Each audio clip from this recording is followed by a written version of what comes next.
morning, good afternoon, good evening. Hope everyone's well. Happy Monday, Chang. I'm loving that background, seeing old Mickey van der Ven and Porro celebrating in the background. That's wicked because you're right smack bang in the middle, so it's perfect.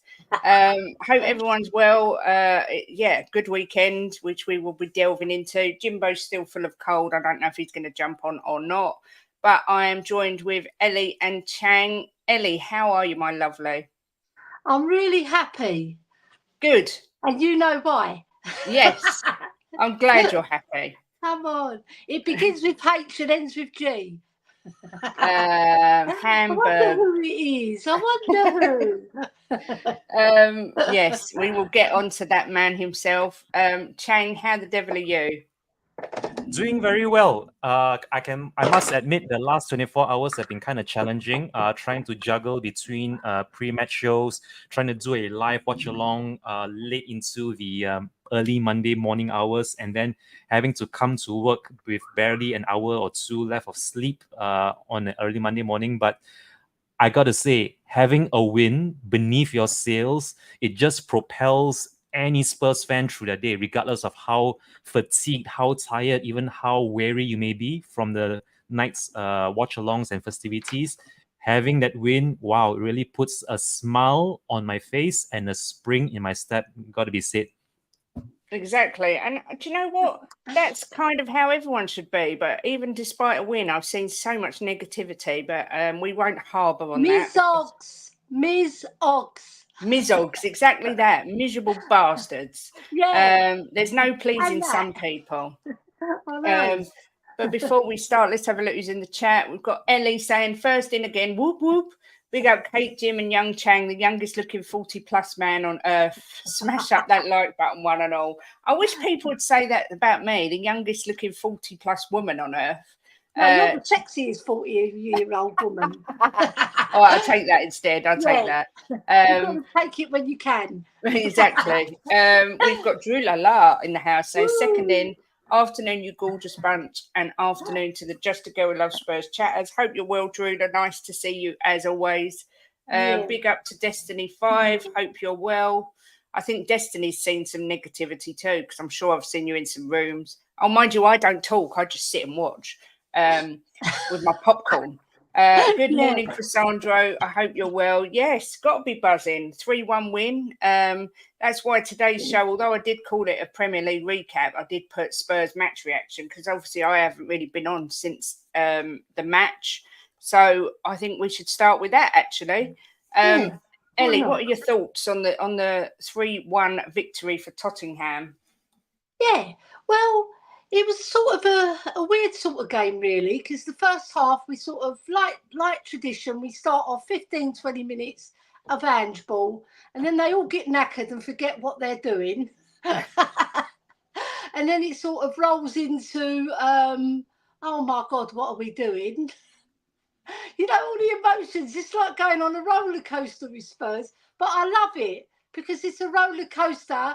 If it meets at the end of that train line, choo-choo, and Postecoglou is getting these troops in order. He got his subs right. And you know what? I'll give credit to the players because it's not easy playing that style of football because you have to stay disciplined, right? Within the 90 minutes, you have to, and sometimes they're young. Sometimes the youngsters, they lose their way, right? And that's where you bring on your experienced player, like your Højbjergs, like your Bentancurs, to seal it up. Even Lo Celso, he's got a lot of game time behind him. And it did show, Kate. It really did show. Yeah, so I'm really happy, not just for Højbjerg, for all of our team, because they got the job done. And it wasn't, we had some scary moments, didn't we, as well? Yes, always. Yeah, like squeaky bum time, you know, especially when Højbjerg done that. Oh, I'll tell you, I was like thinking, you know, when you go, whoa, oh my God. It would have been a whole different conversation had that caused a goal. Got it in the bloody ear. Yes, but it didn't, so we won't harbour on that. Mr. Chang, what are your initial thoughts on the game on? Was it yesterday or Saturday? I can't even remember. For Yesterday. me, it was Monday Yesterday. morning. Yeah. For Oh, me, it's Monday Monday morning. morning Yeah. So because what, it's 1 a.m. when it kicked off here, and I was kind of weary from the night from the day's work on Sunday. But I remember, I believe I watched you. Ashmatic, Jose, and yes. And Dave, let me see. I think it's Irish Irish Hotspur. Yes, Hotspur. Dave. Yeah. Yeah, Dave that Harris, was good. Irish Hotspur on We Are Tottenham TV, and then I thought of doing something on my own. I then went on to Alan Clark's Time and On pre-match with Stelios and Daniel E. And I saw the lineups. I'm thinking to myself, you know what? This is the best possible lineup. We have from the quorum of players. We have fit. Too bad that Richarlison can't take part, but it's good to see It's good to see Kulusevski getting benched for the first time in a very very long time. I thought he needed it, giving Brennan Johnson and Timo Werner license to roam down the flanks. Really worked a treat for us in the second half. It's got to be said, and the first half in itself was kind of strange, in which usually more often than not we would go completely missing in one half or turn up for an entire half. That first half against Forest was a first half of two halves, if that makes any Yeah. sense. The first 20 odd minutes, I thought we were really going for it. We were really up for it. And the players, you could see they really wanted the win more than the opposition. And we got our just desserts from that own goal by Forest. But somehow or other, immediately after then, there was a very significant drop off. You could see players giving away possession. You could see players playing the ball out of possession, out of play for no reason at all, and that culminated in uh, a string of errors that led to us conceding. I remember the last two passes leading up to the goal just went beneath legs. It was like right beneath Romero's legs, right beneath Pedro Porro's legs, and into Vicario's far right corner. And that pretty much set the tone for the end of the first half. I won't lie, towards the end of the half during the watch along with Colin Sievers and Jose Garcia, I was thinking to myself, you know what? I'm going to be hearing boos ringing out all over the stadium despite us not trailing. That's how bad the end of that first half was. But thankfully, that never came to pass. And Big Ange seems to have learned his lessons from the previous matches where he made two immediate impact substitutions from the start of the second half.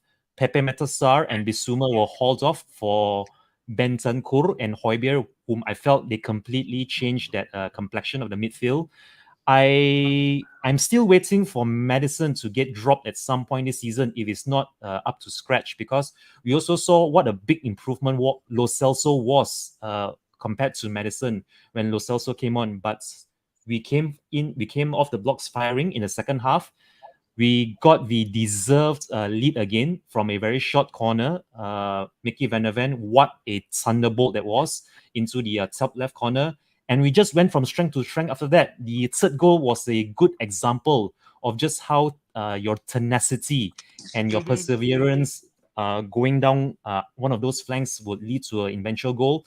And credit where credit is due, Pedro Porro, another thunderbolt on a half volley, the same left-hand corner that Mickey Van der Ven found for the 2-1 lead. And I thought we were good for the 3-1. We could have added more to it, but we also had our own squeaky bum times as well. I remember that one chance in the first half where Vicario was almost caught out from a very long-range strike. I think it was Matthew Wood. Yeah. That I had my heart in my mouth. I saw it from distance. I'm thinking, oh my goodness. In fact, if anyone, I know I'm not, I might be jumping the gun here, but I had just seen something similar in the United Liverpool game when Bruno Fernandes scored something similar against Thilo Kehrer in the second half. I'm thinking, oh my god, Lightning's going to strike twice here. Vicario himself is going to get caught out. Thankfully, that shot From Murillo. just grazed the post, or it just went wide. We really rode our luck. Make no mistake about it. I believe it was 2 or 3 days back when I was doing my predictions. I mentioned something of how we would really benefit from having a clean sheet, because if we can't even keep clean sheets at home, against teams like Nottingham Forest or Luton Town or any of the other relegation candidates. It's going to be a very tough next 4 fixtures for us. We have the likes of Newcastle, Liverpool, Woolwich, and also Chelsea to play in the space of something like 3 weeks spread out amongst them. So this was a moral. This right here is a morale boosting win. Make no mistake about it. But we still have work to do. I believe this scoreline might be a bit flattering given how the first half went, especially towards the end. But again, credit where credit's due. Big Ange got his act together. The players also managed to put together commendable string of performances towards the end of the second half. And I thought we were good for the 3 points. Back to you, Mrs. Foxall. Big up, Mark. Good to see you. My thoughts are, I mean, I don't think we was brilliant in the first half. I thought it was a bit disjointed, a bit slow. But, you know, we, like you say, we came out, we got the goal, and then it kind of went a bit dull.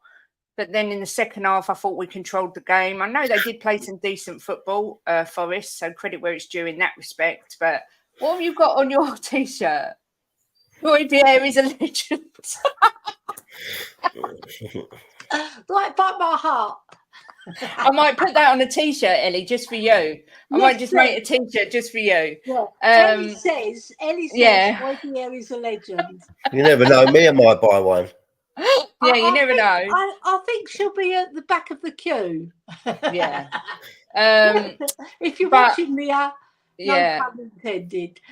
Big up to everyone coming in. Mark, Paul G, AJ, Eltel, High Priest, I think, came in as well. Hope everyone's well. I thought Porro was brilliant. I love him. I was so happy he scored. His little face. I thought he was going to cry. I'm not like, I really did think he was going to cry. Van der Ven showing again what a different class he is. I thought Madders, look, Mia's here over my dead body. I thought Madders was good. He's still not up to his best, but I thought he was better. I thought Basuma was decent. I thought Ange was brave to make those 2 changes at half time. There is the argument, of course, that Maddison could have been sent off. Drula said the ref was awful. Do you think the refs are weary since what happened? I mean, by the letter of the law, should he have been sent off? Yes. But then Dermot Gallagher, not Dermot O'Leary, said this morning it wasn't a red because there was no dangerous, what's it called? Dangerous contact. Is that what it's called? He said that the VAR said that there was no violent conduct. Yeah. He said VAR said to him. Yeah, and the thing is,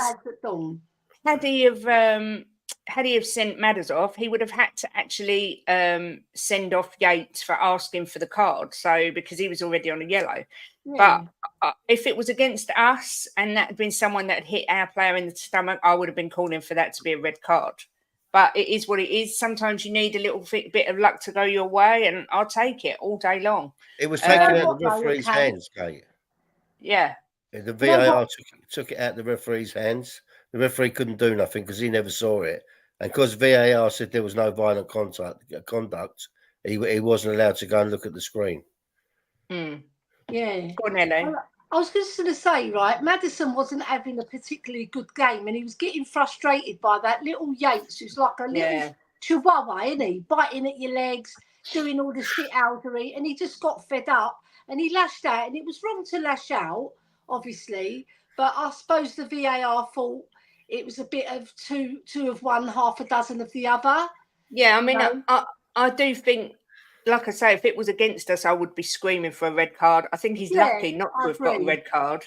But it was handbags, and Yates had been winding him up the whole game, and he should have been sent off, in my opinion. I thought the ref was actually quite lenient. He did it in the first game as well, by the way. Yeah. If you remember rightly, he did it in the first game. So it was like carried over a little bit of animosity.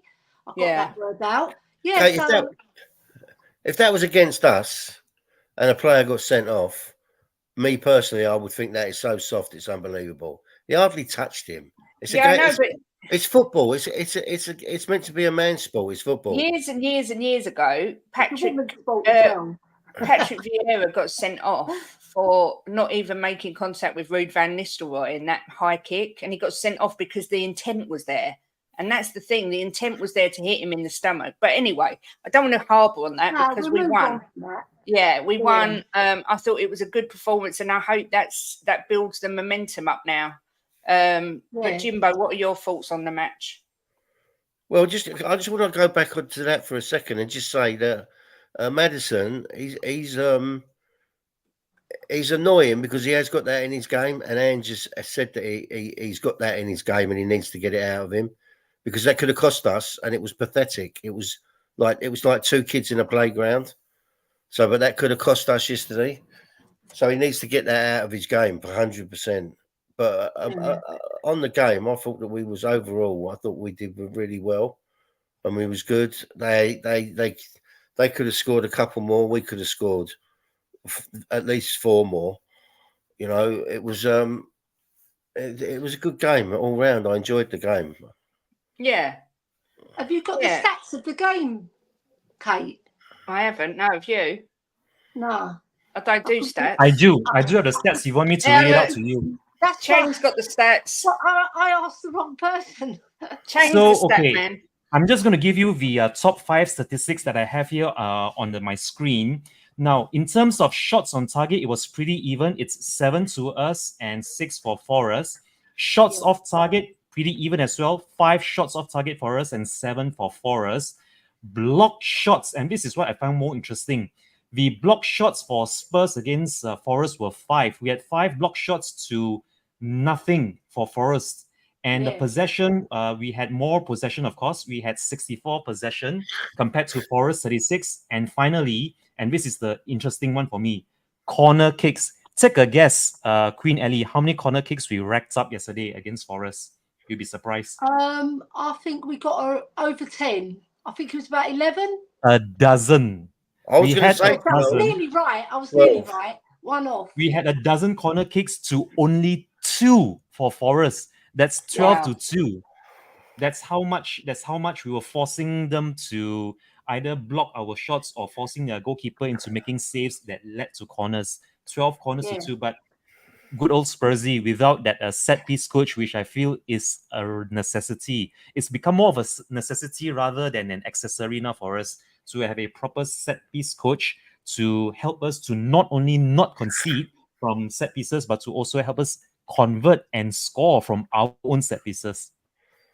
I agree. I mean, when you look at the set piece coach we had under Conte, I know what happened there, but he changed our whole game. Literally, it's such a vital part of the game. But you know, it is what it is. I think that's an essential incoming in the summer because Ryan Mason clearly isn't cutting it. Who is your man in the match for the game, Jimbo? Van de Ven. Without any shadow of a doubt. I thought he made one mistake in the whole game. Yeah, which really wasn't.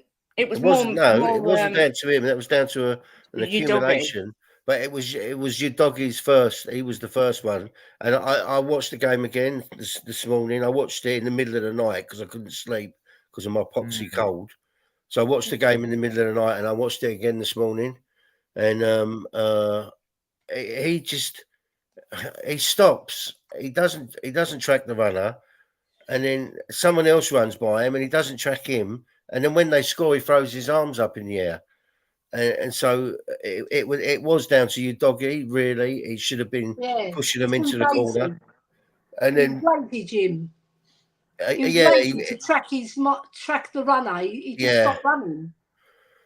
Well, he didn't track any of them. 2 of them ran down. He didn't track either one of them. But then, what I said, he's lazy because he didn't track the runner. Yeah. Van de Ven slid in, and the ball went past him, and then Porro slid in, and it went between his legs. So I don't really blame them 2. Can't blame Porro. No, I blame your doggy. Yeah. And Basuma was just standing in the middle. He didn't track back either. I know. Elly, who was your man of the match? Are you agreeing with Jim? I agree with Jim, but there's no but actually. But I would give credit to Porro as well. Yeah. But the man of the match was VDV because he's class. He's already a club legend. In the short time he's been with us, what a player! And I didn't even know he could shoot like that. It was. Do you know what he reminded me of? Wanyama. Do you remember when Wanyama did that shot out of nothing? That's what it reminded me of. It was just like, wow. Oh my God! He's got every attribute, right? He tracks the ball well. He runs forward with the ball well. The use of the ball is fantastic, and his awareness. He's just got everything. The boy, athleticism, pace. You can't fault him.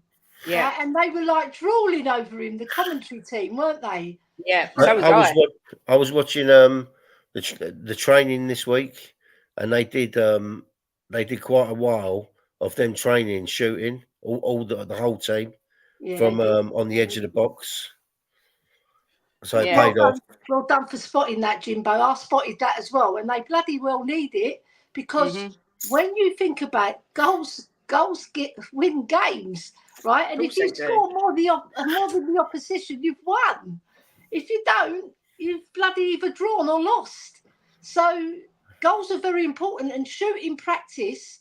I know from myself when I was a footballer, and you, Jimbo, and you, Chang, you know, if you don't practice it, you can get rusty, right? So you need to keep on it. I'm glad that they put that drill in. Obviously, they do it, but they put extra emphasis on it. Yeah. Chang, your man of the match. Van der Ven, hands down. Absolutely no one else comes close. Maybe you could say Pedro Porro was a close second, but Mickey Van der Ven, and you can see actually just how vital Van der Ven is to Big Ange and his Ange ball system in this game alone. The few games that we were without him, you could see it was completely night and day, the performance as well as the defense and also our build-up. With him in the team, he adds a completely different dimension. He offers so much more than anyone else on the roster cannot even come close to emulating when Van der Ven is on the pitch. And I thought his goal for us, our second of the night, was just the perfect icing on the cake of his man of the match performance. More of the same from him, please, because we're going to need all of these man of the match performances from every single player from between now and the end of the season, because we all know that every single game now is going to be like a cup final to us, seeing as we have no other cup finals to look forward to. So more of the same, please, Mickey Van der Ven, and come on, you Spurs.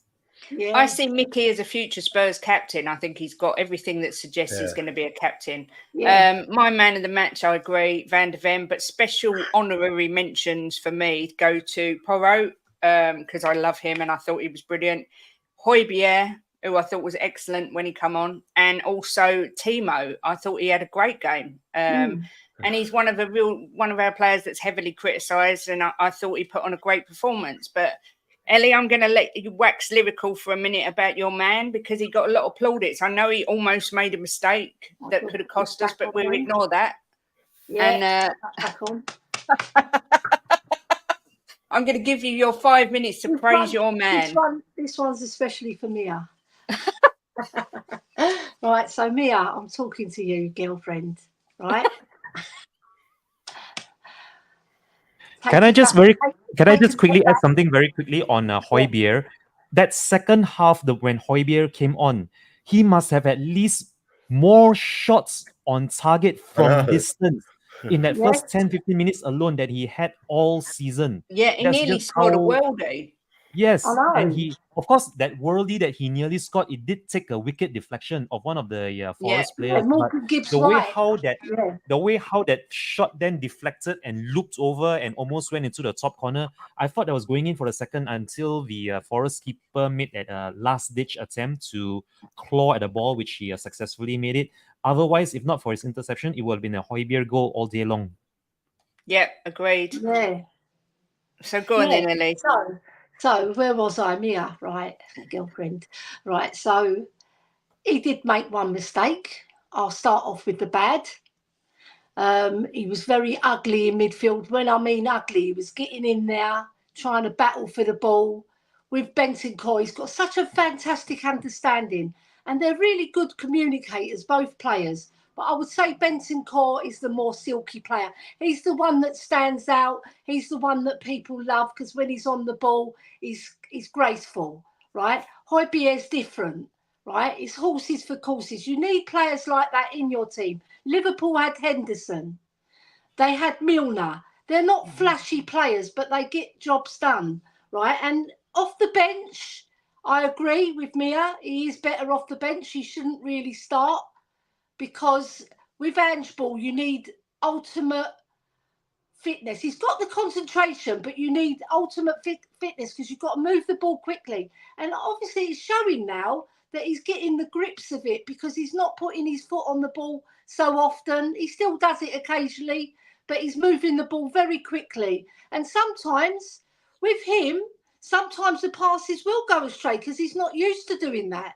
He's used to putting the ball, looking around and pinning the ball. That's what he's very good, expanding the play, right? So where he's moving it quickly, he's going to make errors because he's not used to it. But I'll big him up because he came on with Bentancur and they were the two midfield generals that really did shape that second half. Yeah. Yeah, 100%. I think they both changed the game. He made look 59 passes, 4 ball recoveries, 3 shots. See? He was legend. Yeah, he was brilliant when he came on. A couple of people have put things in. Højbjerg installs calm and stability, should start. I think he's great off the bench. I wouldn't start him because every time he started, we'd lost. I agree with Mia on that front and other people. They say, the thing is, will he be happy starting off the bench or will he move on? I personally think he's going to move on because he's got his own pride as well, hasn't he? Right? And he's trying to adapt to the Ange Ball, but it is hard for him. Yeah. PH and Lolo changed the game 100%, AJ. David Shear says, so is Højbjerg staying, Elly? Well, if it's got anything to do with me, yes, he would stay, and I would have him off the bench all the time, especially when you need to shore up a game because he's got that experience. Bentancur as well. I know he's not going to leave, but him and Højbjerg together, you can see the difference. Yeah. And we've seen it twice now. It's not the first time it's happened. Was it Crystal Palace? They both came on and they bossed that midfield and we got the job done again. So it works. And I think Ange is realising that maybe he starts with the more fluid players and then you bring on your experience. Yeah. I think it works, Kate. Yeah, 100%. Yeah. Ange was man of the match for his subs. He's making them early. Pierre obviously gave us shaky moments, but he was what we needed in the second half. Big up Rob Belcher. Yeah. And obviously Bentancur gave the assist for the last goal with that little cheeky header that he did for Porro's goal. But I mean, I was impressed with pretty much everyone apart from, I'm sorry to single him out, but I thought bloody Kulusevski was diabolical again. I don't know what is going on with him. I don't know whether we need to get rid or whether we need to just move him. Yeah, Kate, and I would say Basuma was disappointing again. Yeah, he's not. For what I know he can do. I'm not saying he had a bad game because he did some really good stuff as well.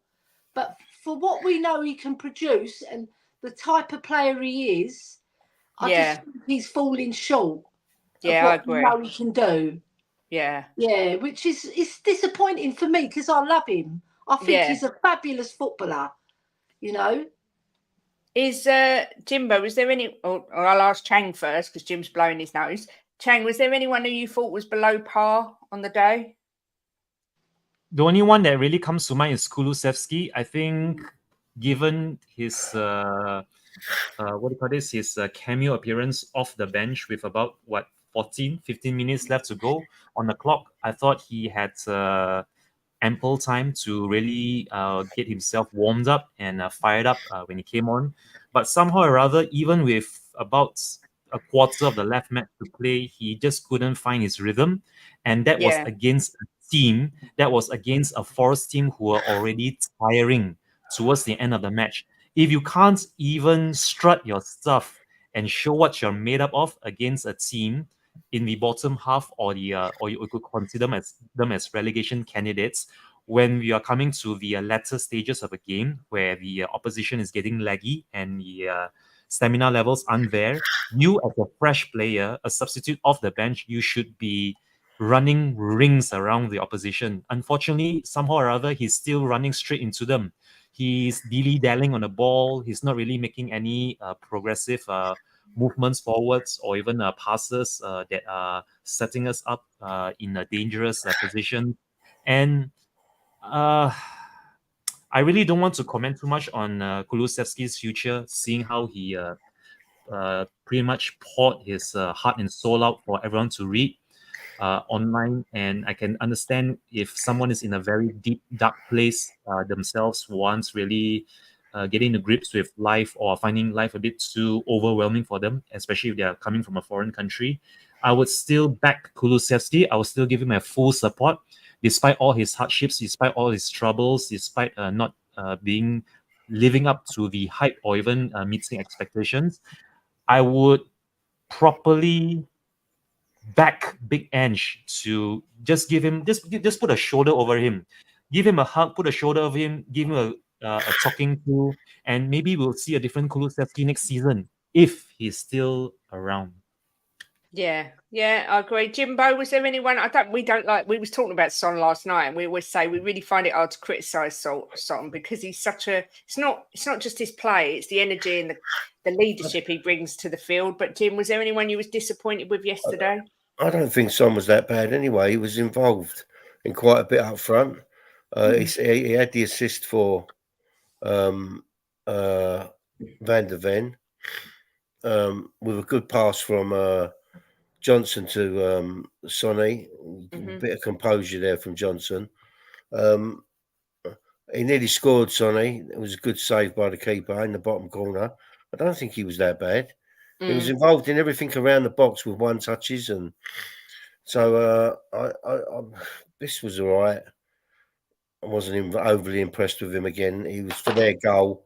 He was just standing in the middle, not tracking back. But I want to give a big up to Timo. I'm lost with the hate for Timo.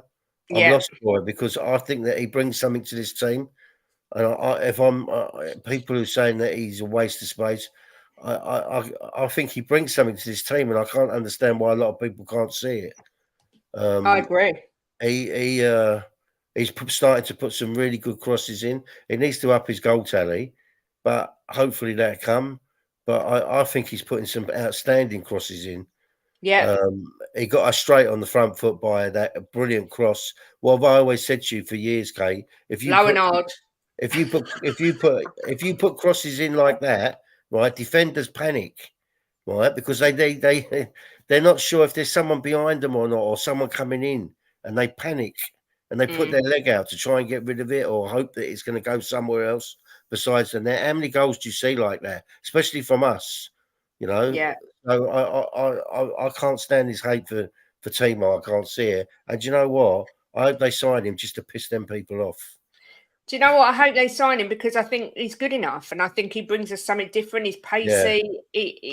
He does do some brilliant crosses. I mean, he was far superior to Johnson yesterday, without any shadow of a doubt. I think he showed more experience. I think as the season's going on, he's fitting into this team more and more. Big up Rodney Roberts, and also big up to Phil Coys, who have both come in. Yes, is it 21 days till the North London derby? I've got to say, I do feel kind of sorry for Dave, the Irish Hotspur, and Danny Kiriakou, because I cannot see Arsenal losing to Bayern Munich, in which case it will be moved to the Saturday, and I just can't see Bayern Munich beating Arsenal. 21 days also to the Greek feast. Yes, come on. I don't know what I'm more excited about. Well, it's going to be Greek and English. There'll be English food there as well, don't you worry. Arsenal have got a terrible record against Bayern Munich. So. I know, but Bayern are terrible. But yeah, Timo gets on with the team. Team seem to love him. I will pick this comment out because Jimbo and I spoke about this after the game.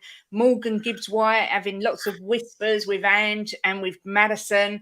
Is this a sign that he's on the way? I think so. I don't know what you guys think. Chang, what do you make of this? Did you notice that there was a bit of, cuddling and bum touching and all sorts?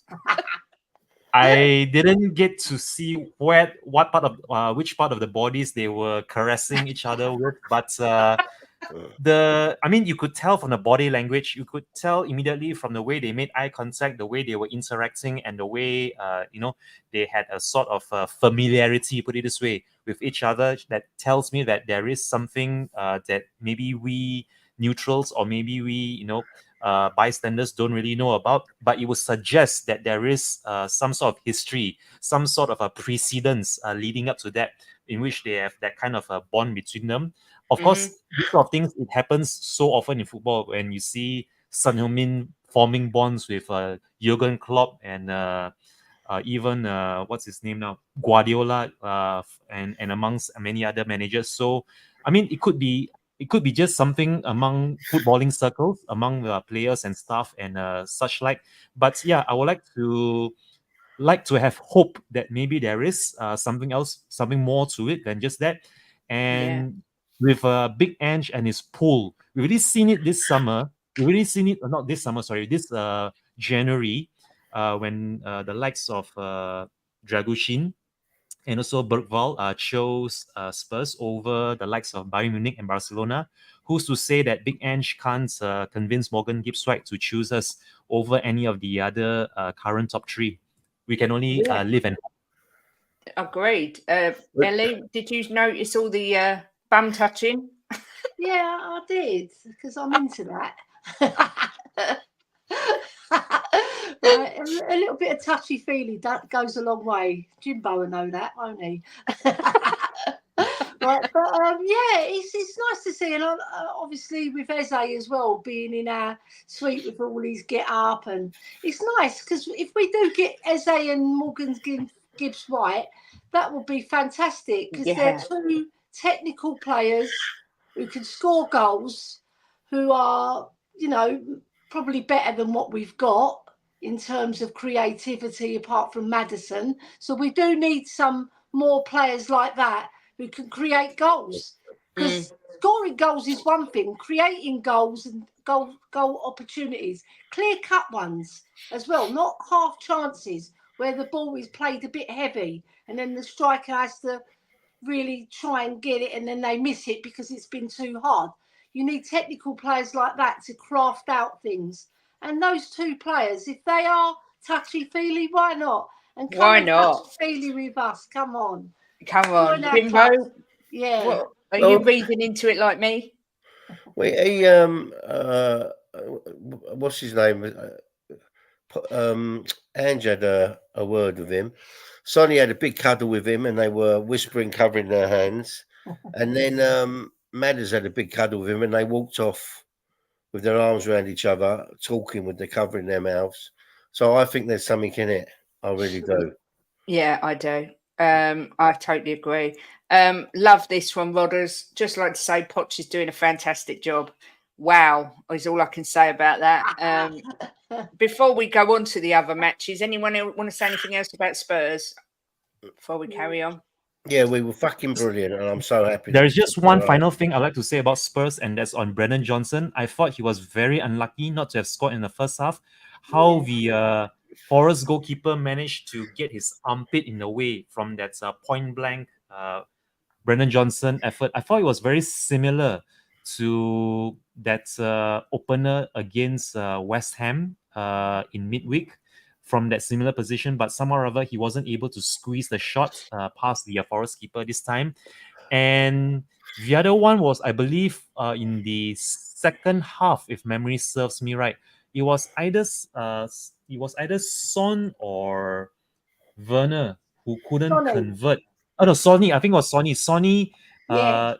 He drew a save from the keeper, and then it came off the post. Any other day that might have trickled in, it might have rebounded and gone on the inside and trickled in, but just wasn't Sonny's day. But I will still back him to get a goal or even two against Newcastle United next weekend, and simply cannot wait for the remainder of our fixtures for the rest of this season. Yeah, agreed. Well, while we've just brought up the name of our agent, our secret agent, let's touch on this game. Do you know what? Sometimes you watch Chelsea and you think they've got to turn it around soon. You know, they're playing the worst team in the league, or one of the worst. They can't possibly not beat Sheffield United. And then this happens. Chang, you're laughing. I'm ever so sorry, Mark CFC. I know this is probably painful for you, but you've got to give us, 5 minutes to just enjoy Chelsea's immense downfall, because this is something we've all been waiting for a long time. We've had to deal with years and years of Chelsea being the best. So to see them fade off a little bit is quite nice to see. Elly, what do you make of Chelsea at the moment? They're the faders, aren't they? Star faders. Yeah. The thing is, they play some nice football. I've seen them play some really nice football, moving the ball quickly through midfield in transition. They're very good. Cold Palmer, as they've now nicknamed him, it's been a revelation since he's arrived. So there's lots of pluses, but the minuses are they are a new team, right? And the new teams take time to bed in. We saw it with Poch when he was our manager. The first year wasn't so clever. I think we finished 8th in his first year, I believe. And then suddenly he got everybody gelled. So there is some hope, Mark CFC. If you stick by that manager, I'm not saying you're going to win anything, because he never won anything for us. But I'd love it, because he's our agent, remember? He's working on our behalf. Yeah. Right? But there are signs that they are getting better, but obviously they fall off the wagon, and they fall off the wagon heavily against teams that most teams are battering, So I just feel they need more time, and if they do act rashly and sack Poch, I think that would be a big mistake, my personal self, because I actually love Pochettino when he was our manager. He made us very relevant, and he made us credible and competitive. And I can see him doing the same with these young lads. He needs to sprinkle a bit of experience in there, and I think they could be rocking. Bit of Poch dust, get some more experienced players in. But it's not all doom and gloom at Chelsea. But they have to be putting teams like Sheffield United away. Of course they do. I mean, they had 6 shots against the bottom of the league. When I can't remember what I was going to say. It's bloody gone. Like a bad day at the office. Yeah.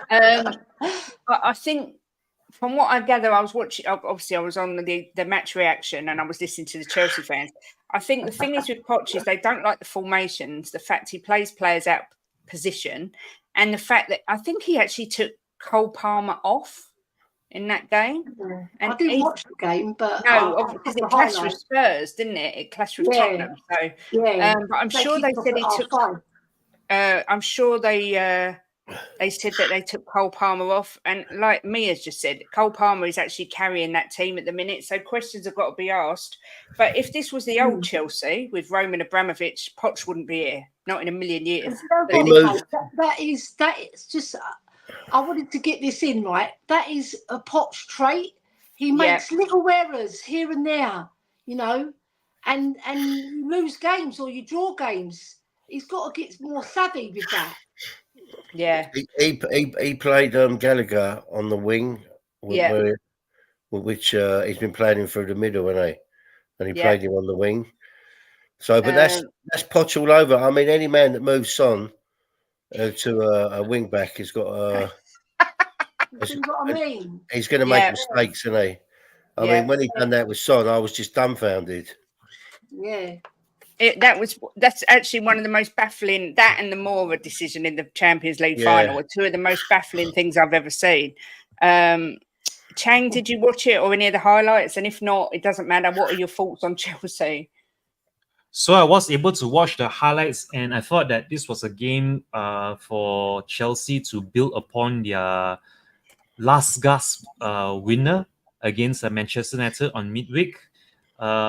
from the start, you could see that Chelsea absolutely meant business. And when Thiago Silva converted from the short corner, I believe they were fully in business. But towards the end there, in the 92nd, 93rd minute, they got punished. They should have seen out the game. They should have wrapped it up. But somehow or other, they allowed Sheffield United to come at them the same way they got at United in the last dying few minutes of their match against them at the bridge. And this is something that Pochettino is not all too unfamiliar with. He himself has been victim to some of these late equalizers that Chelsea have conceded this season alone. And if they are to make any sort of progressive strides towards European qualifications for next season, this has got to stop for Poch and also for Chelsea. I would still back Pochettino to fully come good. I wouldn't say he's too good, but there's too much experience. He has too much experience, put it this way, in the Premier League to not, at the very least, win something with Chelsea. What with the finances and also the club backing and also the fan base as well. Not only in Britain but all over the world.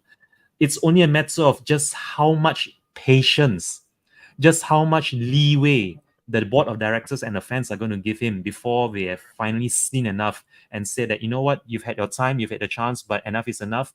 We would like to see maybe someone like Jose come back again, if that's even on the cards for them. But if I were a Chelsea fan or if I were a neutral pundit, I would say that, you know what, we Spurs fans have seen enough of Pochettino to know that he is too good of a manager to fail, even if he's had not won anything in Britain thus far. But give him time, give him the tools. You never know when he will finally come good in Britain. Yeah, I mean, I agree. I think he'll come good, but Chelsea aren't known for having patience, are they? Let's be fair. No. But they're basically saying, from what I'm gathering, Poch isn't good enough because he's never really won anything. But if they get rid of Poch, who are they bringing in? That's the thing. They're going to have to start a whole new project with someone else, and who's that going to be? But Jimbo, any thoughts? It's going to be Conte. Jose or Conte. Yeah. But they Jose's the one who's won something just recently, like 2 seasons ago. He won the Conference League, didn't he? With Roma. Yeah. Jimbo, any thoughts on the whole Chelsea debacle and their situation?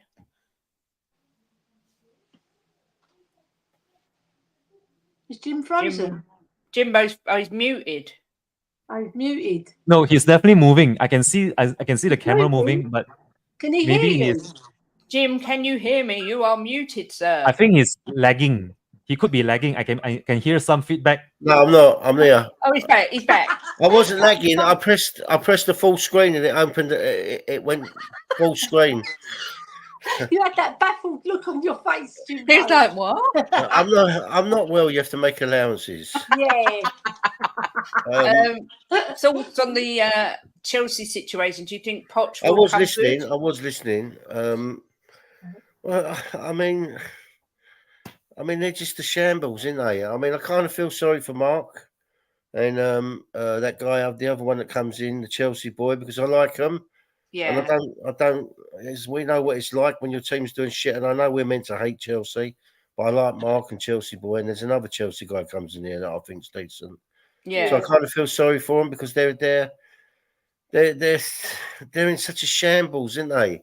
I mean, we've been there and we know what it's like, and it hurts. But I mean, I don't see right this Chelsea team or Poch getting out of this anytime soon. I think next season it's not going to be any different for them because I just think they're a disjointed team. I don't think the players suit each other. Too many players I don't think are good enough in their team. And I said this, Kate, where before Poch went to Chelsea and there was talk of him going to Chelsea, I said to Kate, Poch won't go to Chelsea because he's not their type of manager.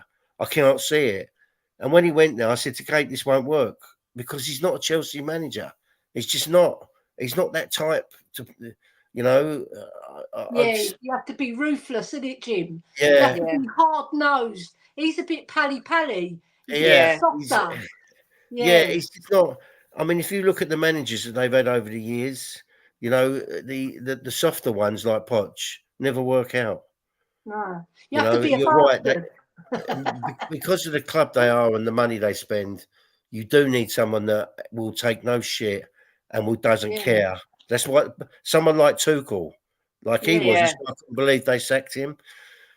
But I tell you what, I think they're going to be in these doldrums for a few more seasons. Yeah, I'll tell you, because even if they sack Poch and bring another guy in, he's got to rebuild, and half of these players ain't good enough and just don't gel together. So I just think they're in a bit of trouble.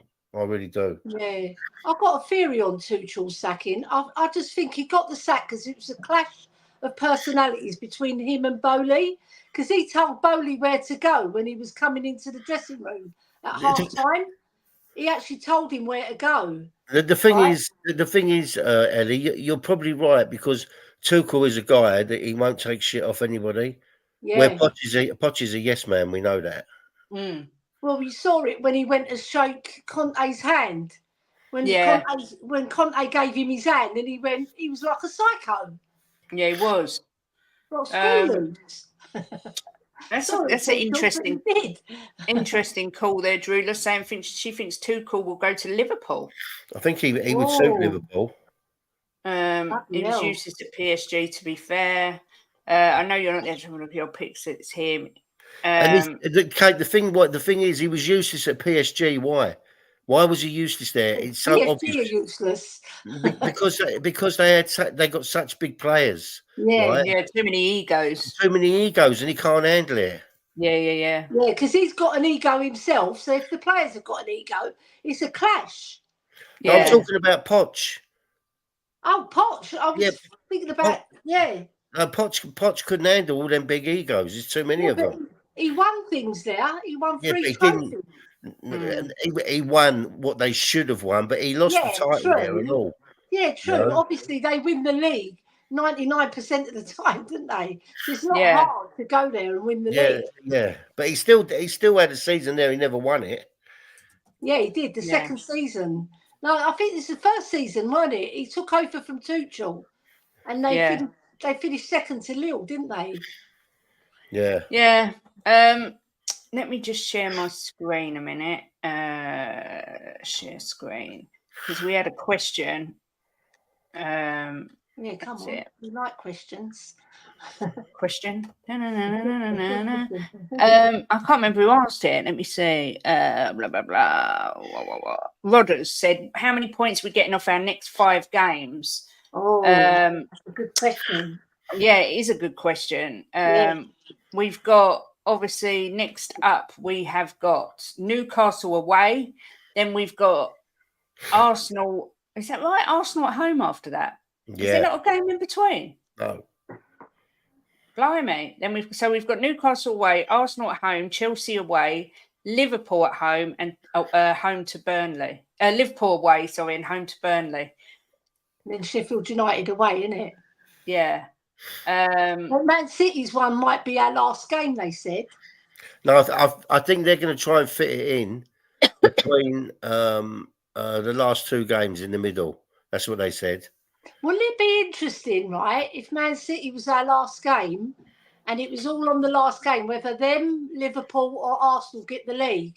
Oh, my God. Can you imagine? I think that's going to happen, Elly. I think it's going to go down to the last day. Yeah, I can see it as well. How many points off those 5 do we think, Jimbo? So we've got Newcastle at their place, Tottenham at home, Chelsea away, Liverpool away, and then Burnley at home on the 11th of May. 16 points. Can we get 16? Well, we've got 7 games left. Is that right? Jim, 16. There's only 5 games. That's 15. No, there's not. We've got 7 games left. Yeah, we've got 7 games left. Yeah, the question was, how many are we going to get from our next 5? Oh, next 5. Sorry. Yeah. So we got Newcastle, Arsenal. That's 6 points. Chelsea, that's 9 points. Liverpool, a point, 10 points, and Burnley is well. It's going to be City in it, so another 3 points. So 3, 6. Newcastle, I think we'll win. We'll beat Arsenal because we're going. We'll beat Chelsea, and we'll get a point at Liverpool. So how many is that? 3, 6. Newcastle 3, Arsenal 3. That's 6. Chelsea 3. That's 9. And Liverpool point. That's 10 out the next 4 games. And who's the 5th game? The 5th game's at home to Burnley. Another 3 points. So out of 15, you think we're going to get 14? Out of 15 points, we're going to get 3, 6, 9, 12, 13.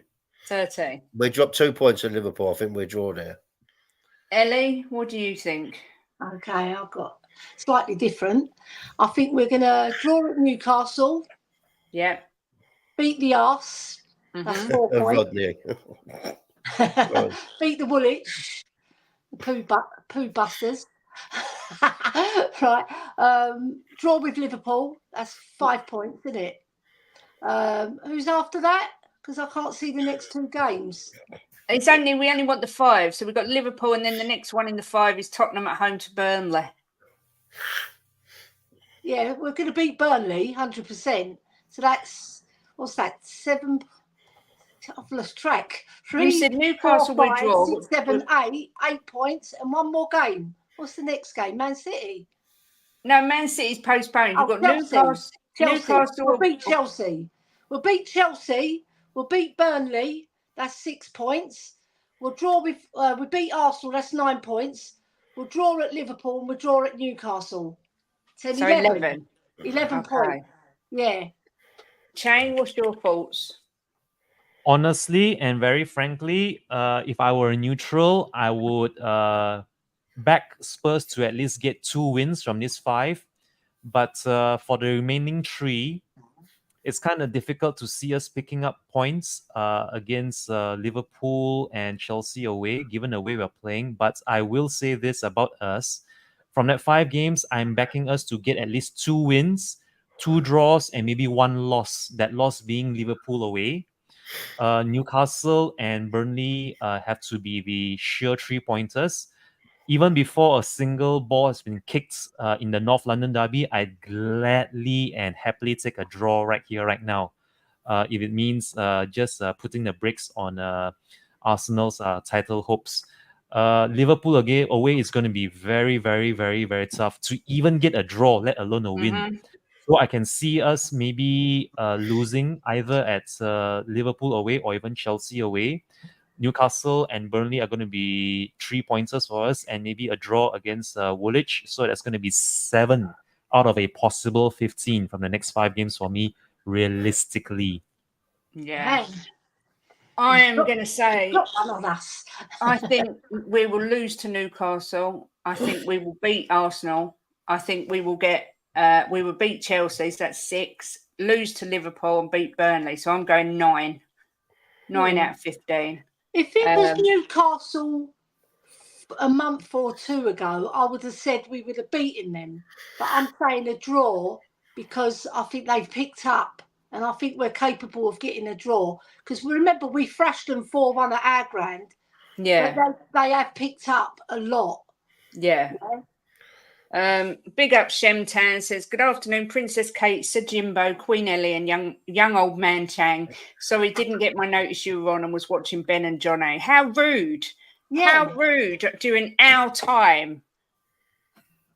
9 points. On the Shem's fault, is it? No, on Tottenham on tour. On Tottenham on tour. Right. We'll let you off, Shem. We'll let you off because we love you. Yeah. I'm saying it's the same as you, Rodders. Yeah, 9 only. I think that's about right. But we'll see. I hope we're wrong and we get 15. Afternoon to this wonderful panel and all in the chat. 15 points on the next 5. Happy Clapper TV. Big up Spurs GCTV. I love it. Obviously, another game from the weekend. Palace 2, Man City 4. I don't think that's much to say on that. Easy win. Anyone got any comments on the game? Yeah, Palace started off very brightly, scored a magnificent goal in the 3rd minute, just over 3 minutes.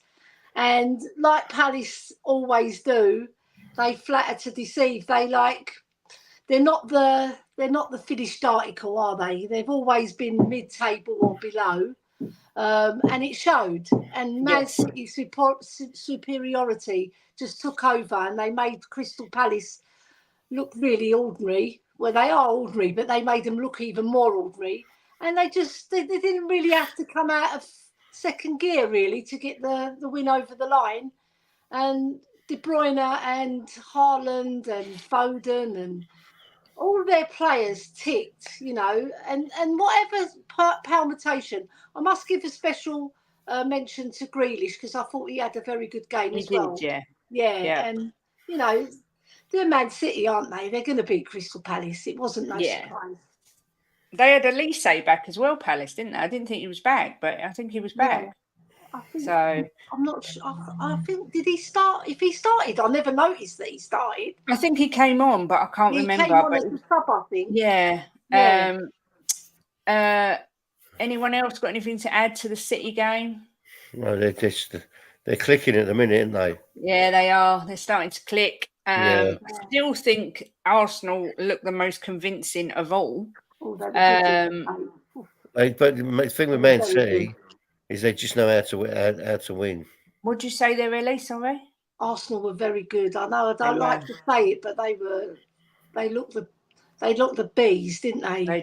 They did. They just don't look through the middle. Havertz is pulling a tune out of his legs, those long legs. He's getting everywhere, isn't he? And he's being a nuisance to the opposition. You know, I just thought they clicked as well.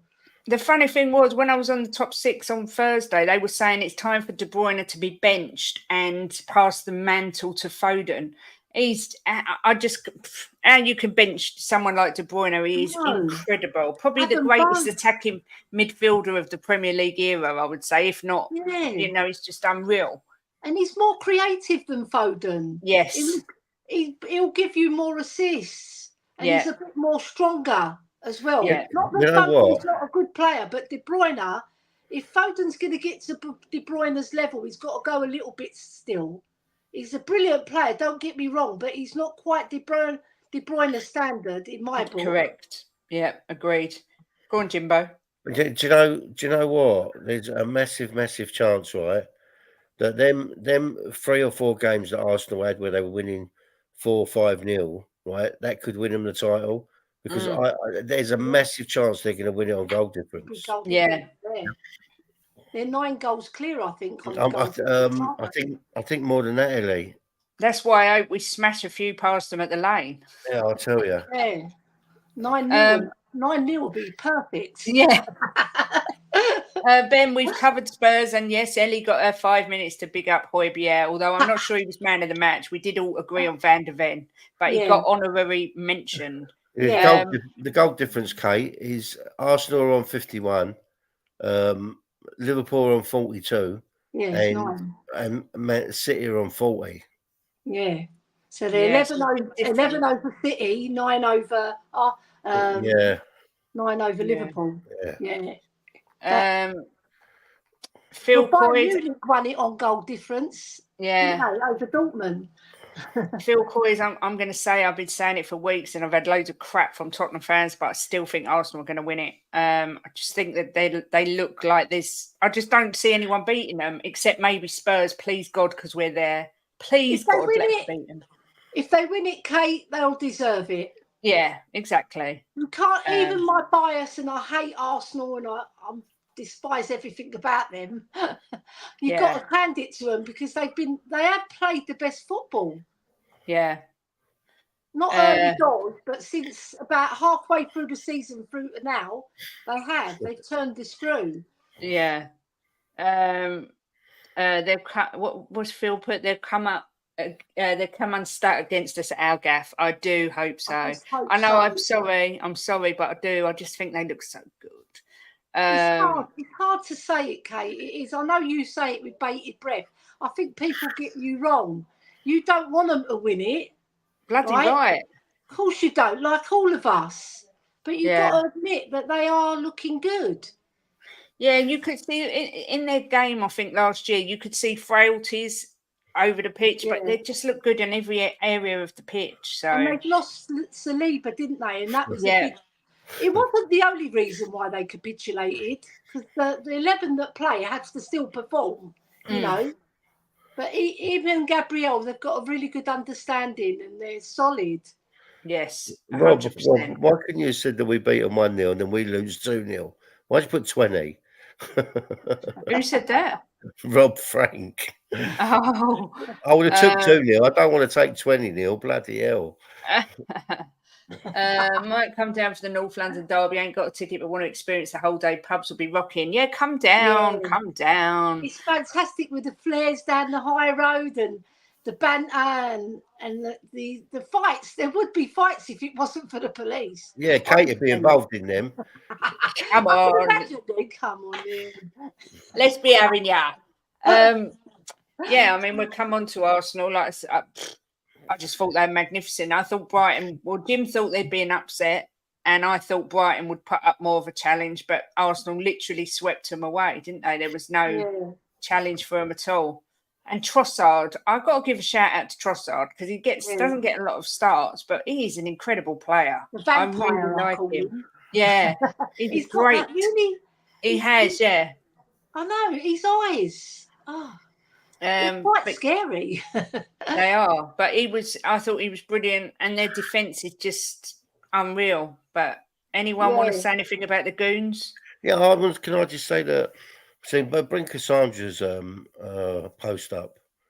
I'm kind of with Cassandra here. I don't want Arsenal to win it. Of course, I don't want them to win it, but I don't really give a shit if they win it. It doesn't bother me. It won't affect me at all. I'm worried about where we're going. I don't worry about other teams. So I don't want them to win it. If it was my choice, I would pick City or Liverpool over them. But if they win it, it won't affect me at all. I won't be bothered. The thing is as well, if City win it, let's say City win it, that's 4 on the bounce. Yeah, that's a record. How's anyone ever going to beat that? Certainly, I don't think we'll ever see it in our lifetimes. And I think if Liverpool win it, Kate, I think that they've done absolutely fantastic to win it because they've had a lot of problems this season with players. Yeah, and they've had to use youngsters. What? I think they're out of it.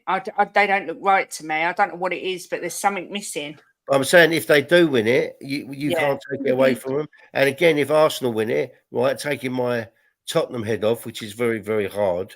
If Arsenal win it, you can't do nothing but applaud them because they have been phenomenal this season.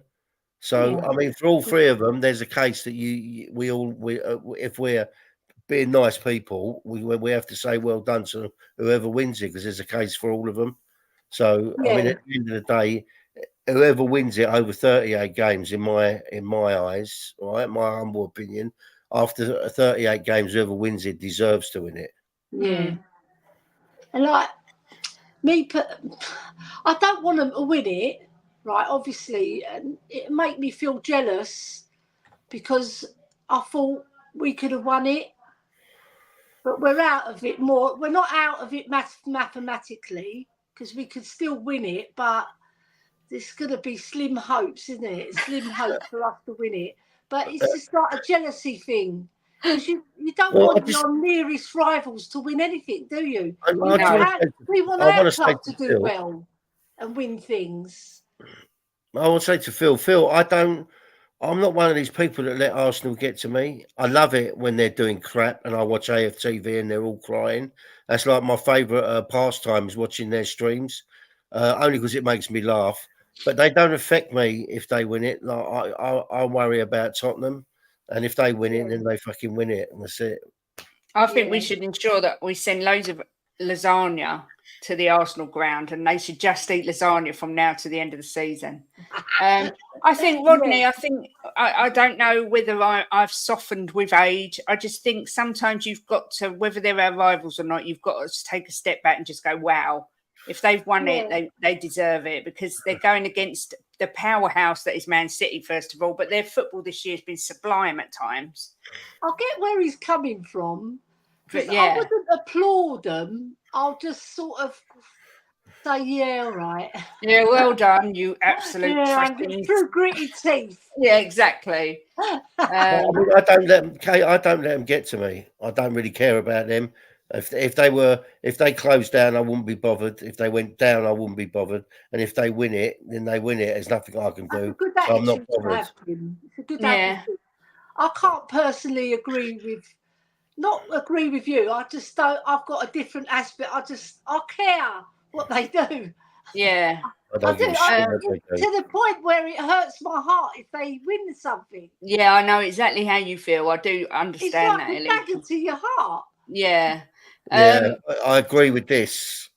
What do people make of this? I was just going to ask this question. Trossard has no class celebrating his goal against his former team. What do you think, Chang? Do you like it when players celebrate, or do you not like it? I think there has to be a certain temperance, a sort of humility to it.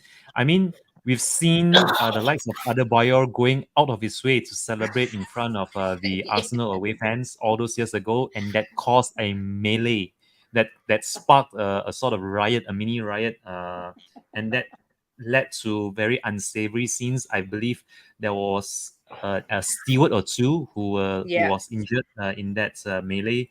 But I mean, players like this, they can do whatever feels proper to them in the heat of the moment.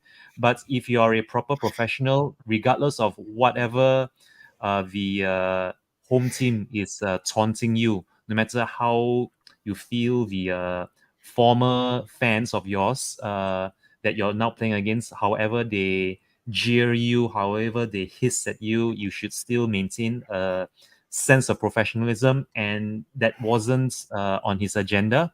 He was absolutely having none of it.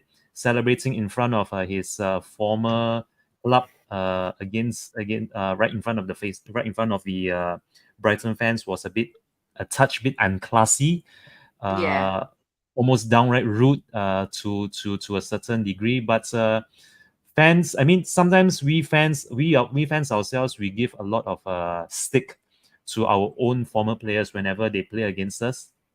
You just have to look at the likes of, say, an Ericsson or even a Berbatov, if they didn't leave on good terms, or if you felt that they were trying to force a move out and we weren't too happy about it. But I mean, this is a modern game, and players like Trossard, on the kind of wages that he's on and his standing with the club, both his former and his current club, he should have known better.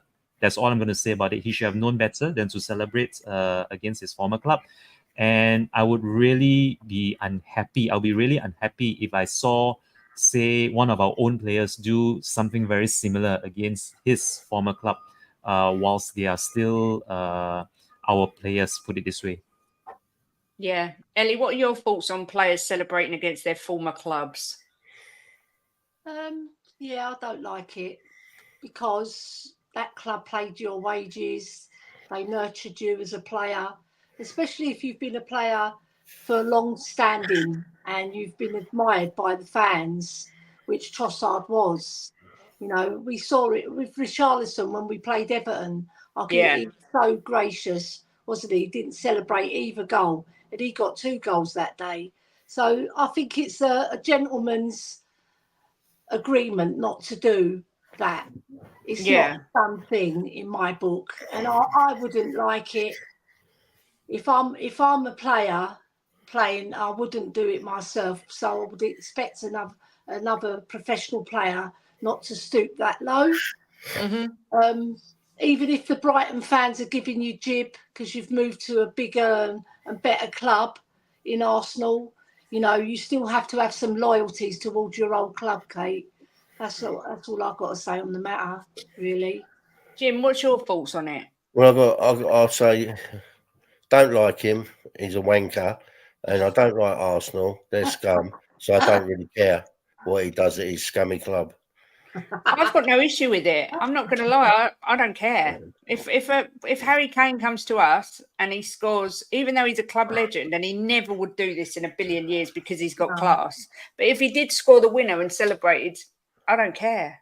Honestly, it has no impact on me. I can understand the people saying it's got a bit classless and it's not. It's about respect. I get that, but it was an important game for them, albeit the game was already won. I just have no issue with it. But I can see what you're saying. Yeah, big up, Lee. I wouldn't let him. I wouldn't let him, and I wouldn't let them affect my life in any way whatsoever. So if he wants to celebrate, that's down to him. I don't really give a shit. But I think there's certain players would never do it. Like Harry Kane would, no matter what, would never celebrate scoring against us, no matter what. And I think Richie, because he was such an icon at Everton, it was obvious he would never do it. And it is in a way, it is a sign of it. You are. It does show class when you don't do it, but if you do it, it doesn't really bother me. I'm not going to lie. Speaking of the whole club, don't do it anyway. Yeah. The whole club for me, top to bottom, are an arrogant club. That's my word for them. Chang looked shocked when this question come up.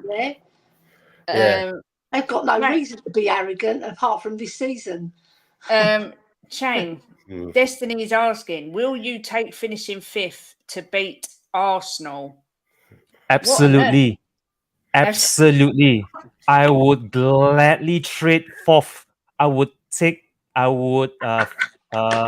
let me see. I was forfeit. I would gladly forfeit top 4 now if it means winning the North London Derby this month. That's how much I want us to beat them. If it's just going to, even if it doesn't affect them that much in the run-in, but just getting one over them, if it means going through this entire season unbeaten against them lot, and the sweetener is beating them at home in the North London Derby, I take it right now. I'd bite your hand.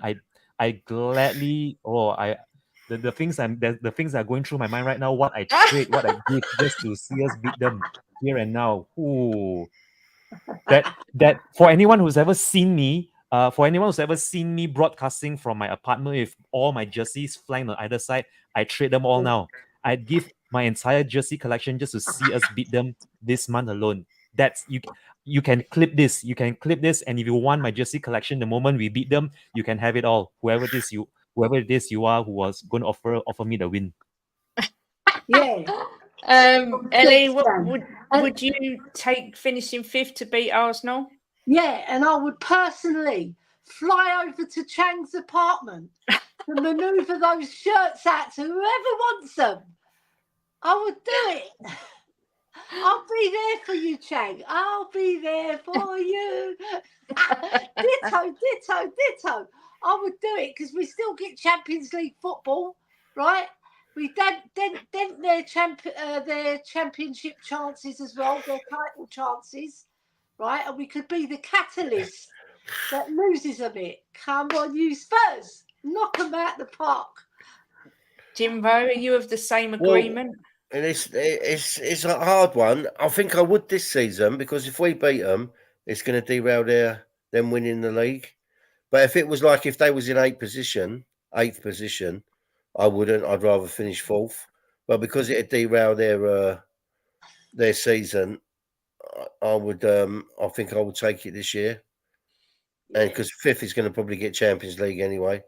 Yeah. But if it was a season where it didn't really matter, we was going to finish above them and we was going to get 4th, I wouldn't take it, no. If we could get 5th and then definitely 100% not win the league, I would take it in a heartbeat. But I don't know if we didn't beat them. Okay, give me the program. I know, but I'm thinking if we lost to them, but they still. Hang on, if we beat them, but they still win the league, I don't know. There's nothing we could do. At least we've beaten them. We lose to them, they won the league. That's worse. Yeah, I think I would take it just to shove it up their arses. I'd love to be able to go to Egal on the top six and tell him to swivel. If we did beat them, if we did beat them and beat their current unbroken streak, and they somehow still managed to win the league this season, it just shows what a big disparaging gap there is between them and the rest of the league for me. Because for them to lose now at this stage of the season and still manage to squeak out, or rather to squeeze out a title win, would be unbelievable. Even thinking about it right now, I can't imagine that, honestly. I think I'm going to make you laugh now, Kate and Jimbo and Chang. Right, so everybody knows I was born in Tottenham, right? Beaconsfield Road, Tottenham. Right, my first words were "Come on, you Spurs." 100%, not dada or mama. Come on, you Spurs. And the second words that were out of my mouth is, "We ain't Arsenal, we ain't Arsenal, we ain't Arsenal, we ain't Arsenal, we ain't the Arsenal, hate us." I'd love to see Werner do the Klinsmann dive if he scores. Oh, that'd be amazing. Oh, yes, that would be perfect. That's a loser mentality. We don't trade like that. Beating them and finishing above them is the only trade-off. Yeah, see, I get that. But I just can't. If it stopped anything to try and stop them winning that league, the pain. Would you give up Champions League to stop Arsenal winning the league? Hell yeah, hell to the yeah. Because we'll be in Europa, and if we win Europa, we'll be in the Champions League anyway. Yeah. Not just beat them. Laugh out loud. 4-0. Yeah. I would take mid-table if it stopped them winning the league. I love it. I love the hatred. I would love nothing more for them to only lose against us the rest of the season and then miss out on the title, knowing that we were the ones that stopped them winning it. Yeah, that's got to be an ideal scenario, isn't it? That'd be perfect. Yeah. And Rob, that's something that could possibly happen. It's not something that's not impossible. This could happen if we beat them. It's a massive chance it's going to stop them winning the league. Yeah, I have heard a lot of Arsenal fans saying they're worried about the Spurs game. And I'll tell you one thing, right? These players will turn up on Derby Day. Yeah. Also, I'm confused, right? I'm confused because I'm getting lots of conflicting information about when. So at the moment, it's Sunday, right? At 3 o'clock. If Arsenal win against Bayern Munich and knock them out, does it move to Saturday? Yes. That's it. That's what I thought it was. Yeah. Which I think will happen. Don't go on the wrong day because we need all the support. I can't see Arsenal. I can't see Bayern beating Arsenal, but you never know. Especially as their home fans are banned from their tie, which is a massive thing. Arsenal to go through, definitely. Yeah. Yeah. Rodgers says he lived around the corner from you off St Anne's Road or off. Oh my God! Yes. Anne's Road. Yeah. Go through Clyde Circus around the corner near St Anne's Road. It's not far up the road. Phil Coy says, I would finish 17th for Arsenal not to win the league. Used to roller skate up and down your road. Yes, says Rodgers. my road. Beaconsfield Road. We can't have win the Irish league. Pub on the corner as well, Kate. Called the West Green Tavern, where my dad used to play darts. Yeah, brilliant. Big Irish pub. Leo. Hope you're well, Leo. Leo. To see you. What if Arsenal get through the North London derby? Will be on the Saturday. Yes, it will be at 12:30, which will be a nightmare because it will be such a rush in the morning. But it gives us more time in the evening to spend with you, Queen Elly, and eat you out of house and home. Yes. I live lovely. I live on Beaconsfield Road. Oh my God! I was at number 59. Bloody hell, look at that. Small world and all that. We had to do 2 extensions on our house to fit our family in. Then, of course, there was this game, which I missed the end of because I was on We Are Tottenham TV. So I missed the real drama. But from what I hear, it was a classic. I've seen all the goals. Elly, what did you make of this game? Yeah, it wasn't as good, in my opinion, as the 4-3. But it had all the ingredients to make it a very exciting game. A lot of mistakes were happening, a little bit of tension setting on the Liverpool end. Because Man United, really, they're going for that Champions League spot. So they've still got something to play for, although they've dropped off. But they've still got their pride and they're playing Liverpool, aren't they? So Yeah. you expect them to raise their game. And they did early doors, and then they dropped off. But Liverpool were the more dominant team again. They had more of the possession. But what I found is that they weren't as crisp with their passing, right? And the finishing was atrocious. Liverpool's finishing. They could have scored about at least 8 or 9 goals easily if they put all their chances away. Whereas, like Man United, they played a clever game because they were doing the counter attack like they did in the FA Cup. Because when you go toe to toe with Liverpool, even though they've had a few injuries and they've got a couple of young boys, they're still a fantastic passing team. So they played a clever game, and they got their due rewards because they got a point out of it. When really the favourites were Liverpool to take all 3. Yeah. And Mainu again showing that he's such a mature player for his age. I know. I forgot to mention that. What a fab! And Fernandez's goal was fantastic as well. Cheeky, wasn't it? Very Cheeky little goal that was. I still don't like him because he's moaning. I can't bear him. He's such a whinge bag. Rat. I think Mia calls him a rat. Yeah, he is a rat. Chang, what did you make of the game? I saw like the first half hour of it. I thought it was it got off to a fantastic start, put it this way. The guy with the hair, Garnacho, yes, that's his name. I finally remembered it. Garnacho got the ball in the back of the net as early as the first minute, but it was ruled for offside. And immediately after that, less than a minute after that, straight after that, Salah went down the other end. I think it was Szoboszlai. Szoboszlai forced a fantastic save out of Onana. That's what I remember about that first half, as I was trying my utmost best to get home from work, which I sadly couldn't. And because I had a watch along as well as a pre-match pump up over on Time Added On, I then had to miss the last half hour of it. But I was able to see the penalty. I saw the penalty that Salah tucked away.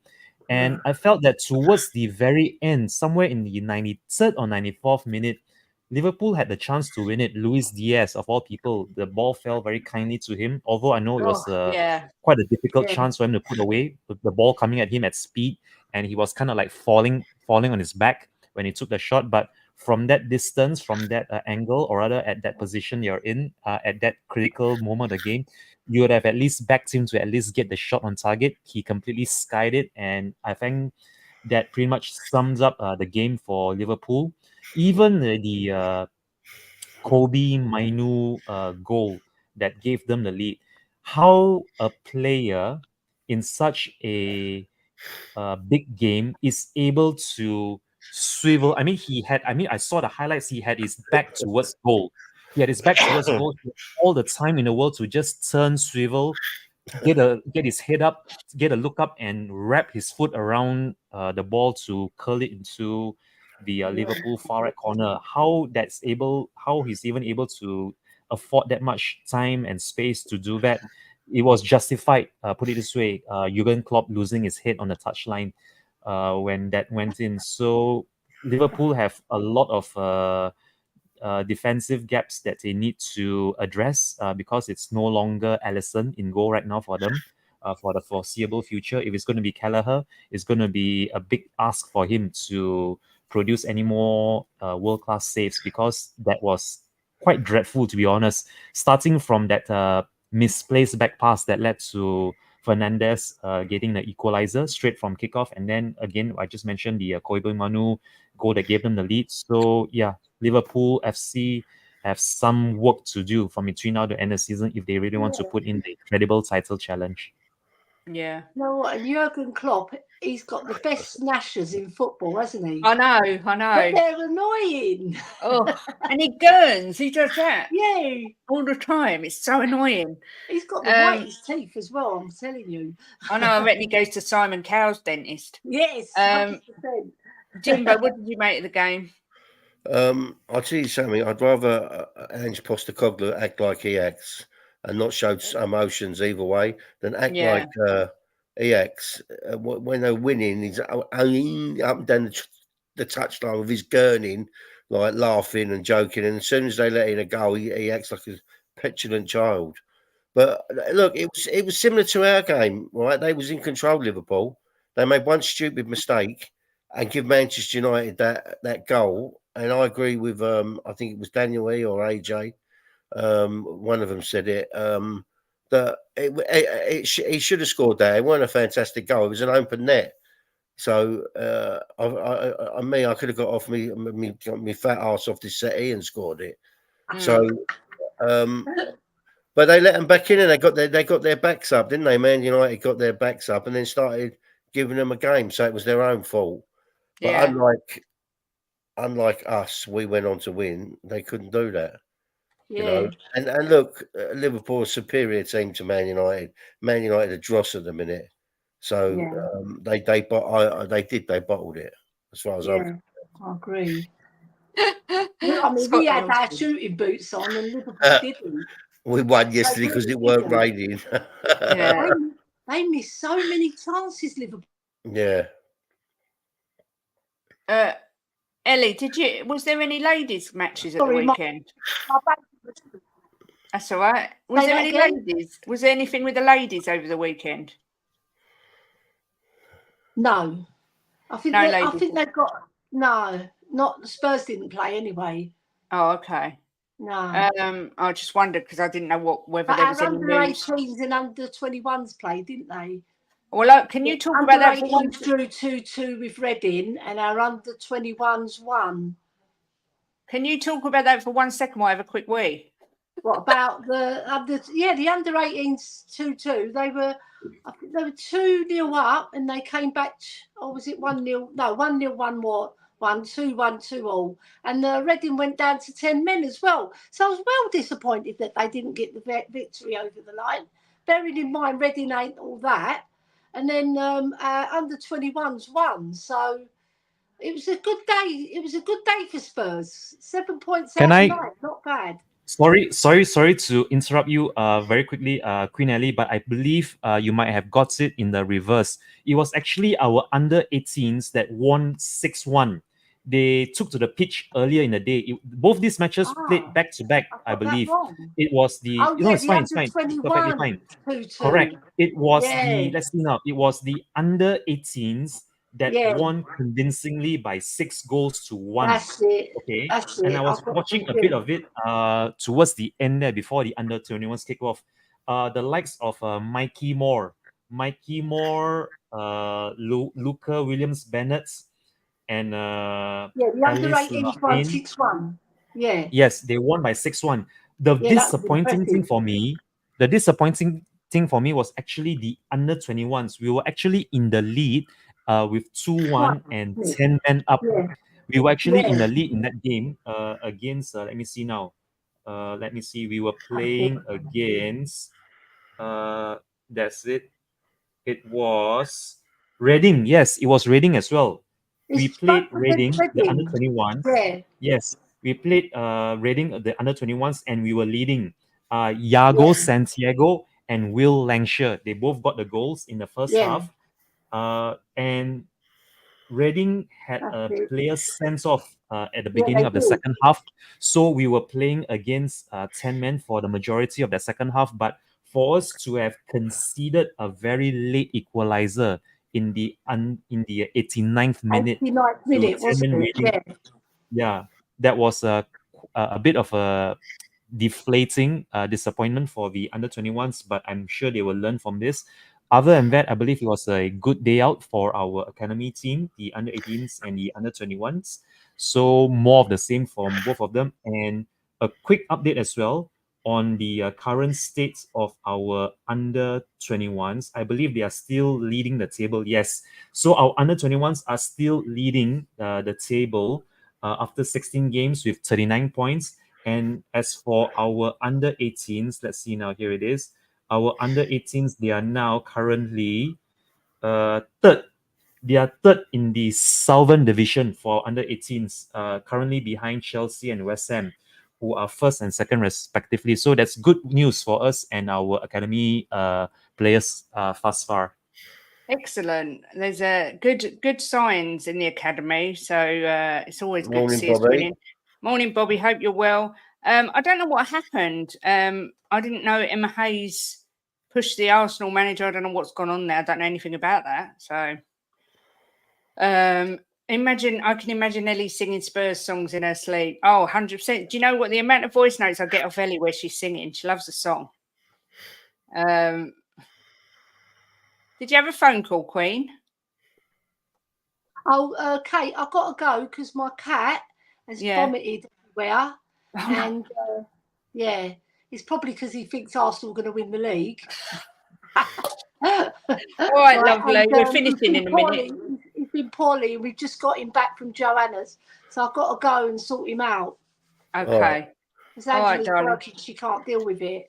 All right, we'll be finished in a minute anyway. So thanks for coming. Everybody. Up the Spurs. Come on, you Spurs. Come on. Speak to you soon, Elly. Take care. Bye-bye. Tekken, the wrench means they're a mod, which means they can obviously manage the chat. If he pushed her, every media outlet would be going mad. Like I say, I don't know what happened. Apparently Elly's singing has made the cat puke. Poor Elly. Emma's right. Why are men coaching in the women's version of football? It's not right. I don't know if I agree with that. I think whoever's best for the job, but then you could say there's no women coaching in the men's game. I'd love to see it though. Emma Hayes is good enough, I think. She's fantastic, absolutely fantastic. But yeah, that's about it. I think I'm just going to set up a redirect because I haven't set it up yet.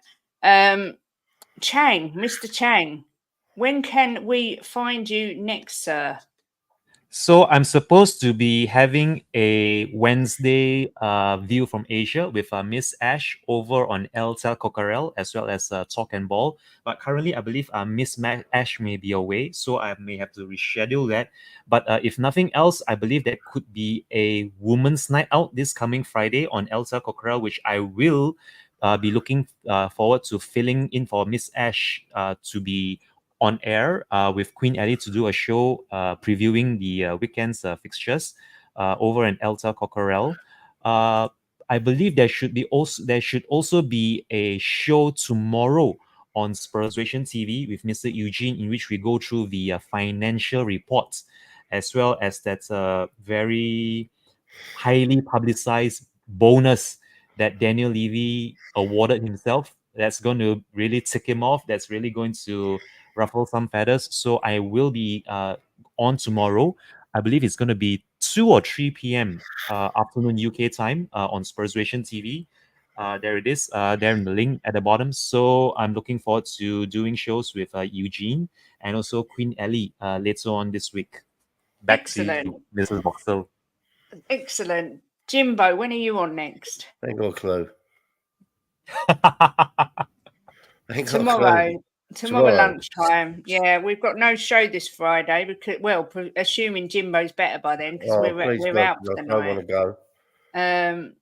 But yeah, Jimbo's back. You're back tomorrow at 12:30, Jimbo, and I am back tomorrow at 12:30, Kate. Thank you. And I am back tonight at 6 on the top 6 on the football terrace. I did see someone put some out. I don't know if they're still in the chat. If you're still in the chat, I don't think it's a case of calling Terry out. You know, we all do it. People want to put titles out there that grab people's attention. And he was calling out the fact that Maddison could have been sent off. So I don't think I need to call him out for that. Because I did speak to Terry yesterday, and he was just putting out the fact that it could have been a red card for the punch or slap or whatever it is in the tummy, whatever you want to say. Yeah, the handbags. But yeah, so I've done a redirect, so you don't have to go anywhere. You'll all be redirected over to Ben at the coffee company. Have a great day. Thanks everyone for coming in. Chang, thank you as always. It's always a pleasure. I look forward to next Monday where we do it all over again. We'll be back to the normal 12 o'clock next Monday. So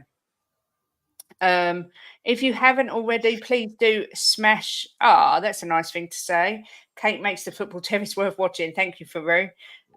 Please do smash a like on the way out, and please do subscribe. I think I've got 2 new subscribers today, so thank you very much. Please do subscribe on the way out, and yeah, have a brilliant day, everyone. Everton have just been deducted 2 points for breach of Premier League profit and sustainability rules. Wow. Oh my goodness. Yeah, they're doing everything they can to get Everton relegated, isn't they? Every time they win a game, they deduct some points. I reckon the guy that's doing the points deduction is a Liverpool fan for sure. But yeah, any final words before we go? Yeah. Come on, you Tottenham. It was good game yesterday. We won 3-1, so everyone should be upbeat. Look at the positive, not the negative. And come on, you fucking Spurs. Come on, you Spurs.